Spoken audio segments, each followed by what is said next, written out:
All right, so we're gonna talk acquisitions. Here's why most are not optimizing revenue with the amount of leads you're getting. So the problem is you're getting leads, but you're not converting the leads. You're getting calls, but you're not handling the calls right. The first call needs to be no less than 15 minutes and maybe as long as 30 minutes. Why? Because you're engaging with the seller and you're using it as an opportunity to find out and provide meaningful value. So first, if you want to get better at acquisitions, you've got to do better at that initial phone call. You've got to dive deep and you got to go extra layers deep, right? So that's the first process. Next one is you got to close the time gap and you've got to set an appointment with the right time method. Meaning you're getting out there when the seller's going to be making a decision. And you've discovered that by a thorough conversation on the phone.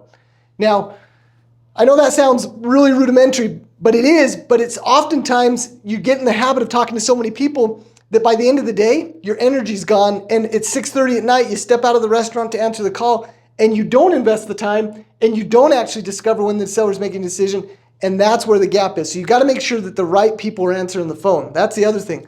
And I can't look past that part because what's happening is somebody's on your answering the call that's not motivated to help the seller, that's not motivated to provide meaningful service.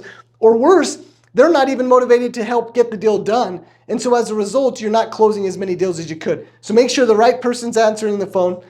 They're committed to spending time with the seller to really dive deep. And then they're scheduling the appointment at the right time. Now, is that before or after the other competitors get in there? For us, it's before. We want to be the first one there every single time. Why? Because we're going to provide so much value that we're convinced the seller is going to work with us right away. If you can't get a hold of a lead, a web lead comes in, somebody calls and you miss the call, you've got to try multiple times. You've got to get in touch with the person. You're going to try them a minimum of 3 times a day, and you're going to exhaust efforts, and you're going to do it in a service mindset, not to blow the person up, not to scare them away, but to provide value because you know that you can provide meaningful service. So you're going to invest a lot of time to get in touch with every single lead.